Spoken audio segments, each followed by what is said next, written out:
Happy Thursday, everybody. It's Game Show Thursday, and it's a good day.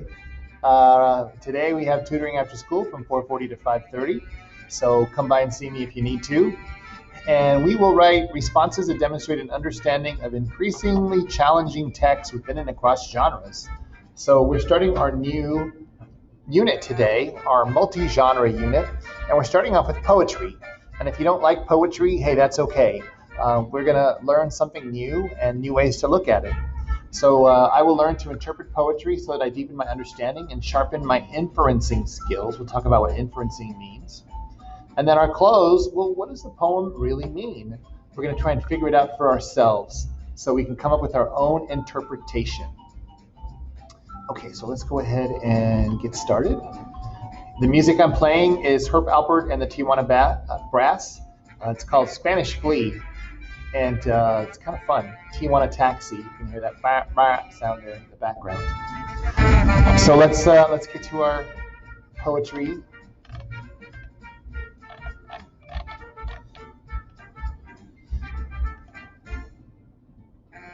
And yes, this is Carvajal's game show. Isn't that exciting?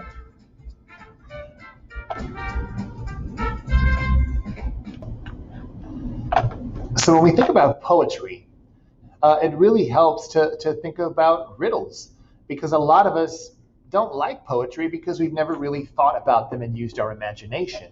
But when you use your imagination and you start to learn how to infer, figure things out, it's really a lot of fun and makes things easy. So here's a riddle for us. I can be found where anything cannot.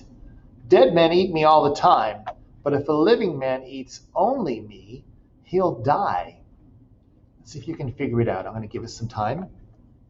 And you want to think about the details and figure out what kind of an answer would match those details. I can be found where anything cannot. Dead men eat me all the time, but if a living man eats only me, he'll die. What am I?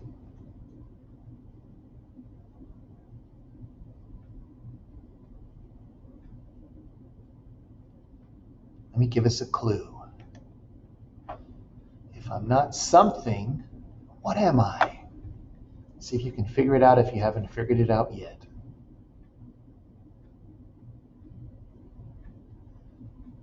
All right, if you figured it out, great. If you haven't figured it out, I am nothing. Very cool.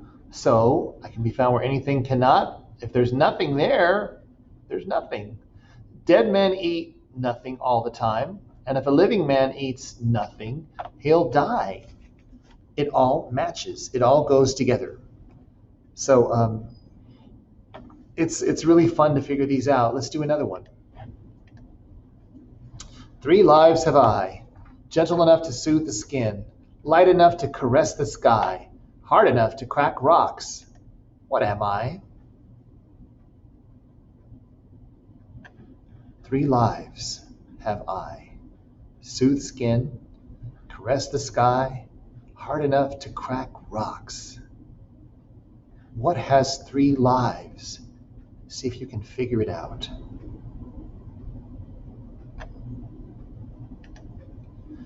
Clue, you drink me.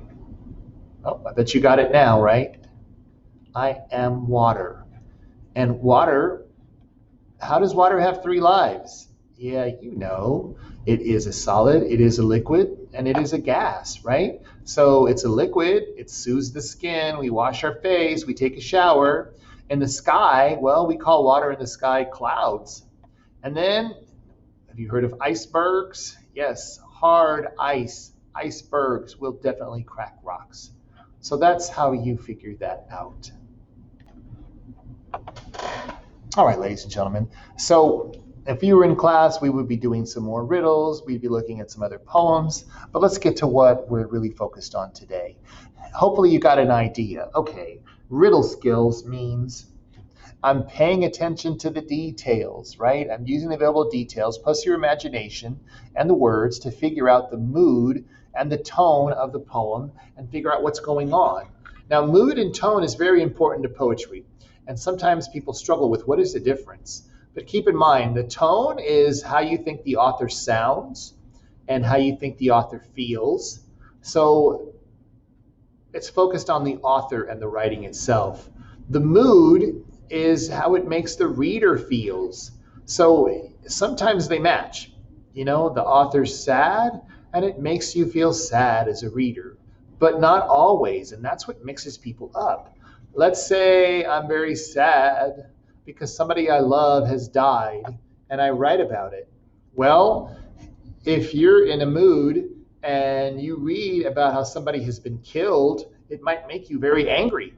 So the tone can be sad, but the mood of the reader might be angry. So they don't always match. So remember the difference. Tone is about the writer, mood is about the reader. Once again, tone is about the writer, mood is about the reader. So My Papa's Waltz is a very famous poem by Theodore Roethke, and people interpret it in different ways. And you're going to have to come up with your own interpretation and put that into our discussion today. So let's have a look at it. My Papa's Waltz by Theodore Roethke. The whiskey on your breath could make a small boy dizzy, but I hung on like death. Such waltzing is not easy. We romped until the pan slid from the kitchen shelf. My mother's countenance could not unfrown itself. The hand that held my wrist was battered on one knuckle. At every step you missed, my right ear scraped a buckle. You beat time on my head with a palm caked hard by dirt, then waltzed me off to bed, still clinging to your shirt. What is up with that poem? What's really going on there? What is Theodore Roethke trying to tell us? You want to use your riddle skills, use your inferencing skills, and focus on the details of the poem to come up with your interpretation.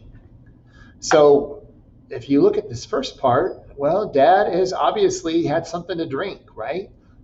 Maybe more than just a little. Let's read it one more time and see if you can focus on more of the details and come up with your own interpretation. My Papa's Waltz by Theodore Roethke. The whiskey on your breath could make a small boy dizzy, but I hung on like death. Such waltzing was not easy. We romped until the pan slid from the kitchen shelf. My mother's countenance could not unfrown itself. The hand that held my wrist was battered on one knuckle. At every step you missed, my right ear scraped a buckle. You beat time on my head with the palm caked hard by dirt, then waltzed me off to bed, still clinging to your shirt. So if you thought about it, you may have come to a conclusion already. Let's talk about that. So Dad has obviously had something to drink, right? And the question really comes down to, is Dad a happy drunk or is Dad a mean drunk?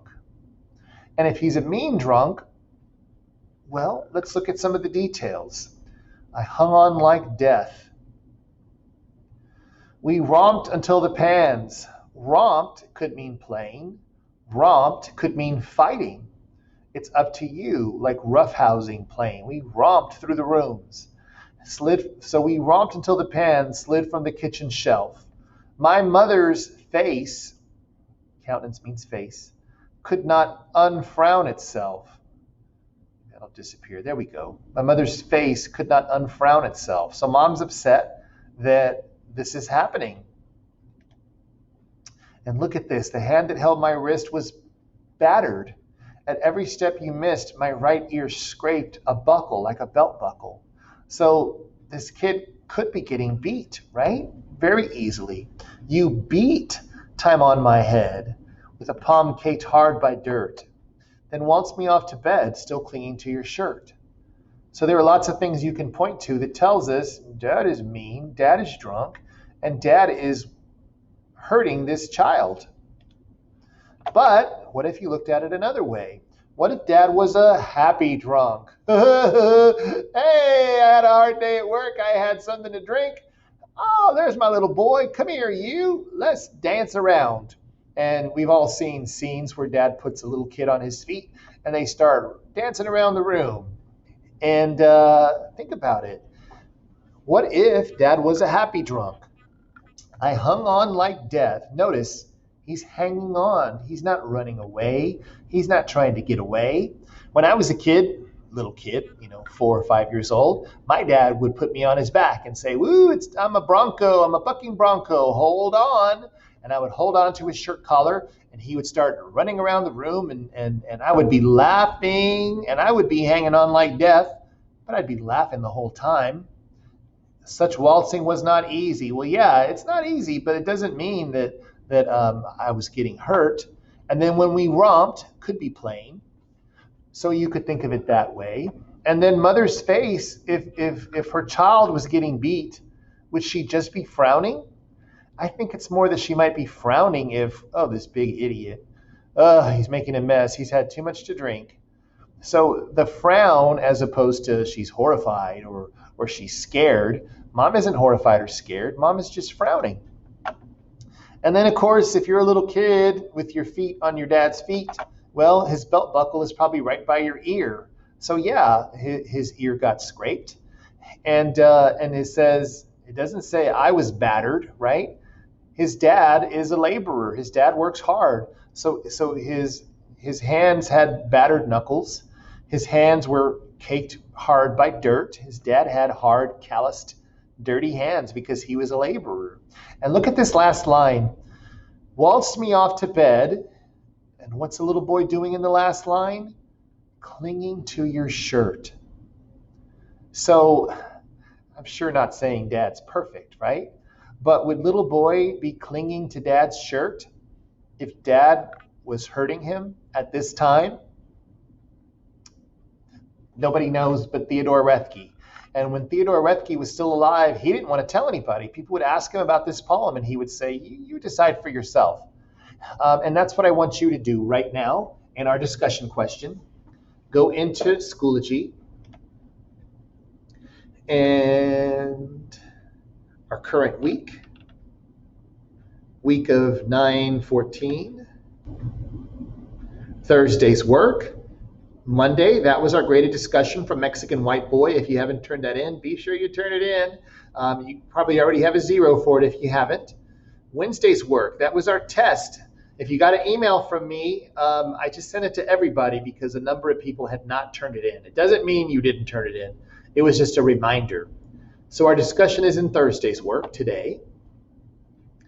And poetry interpretation, what do you think is really going on in this poem? And just put in what you think. A lot of kids have answered in different classes.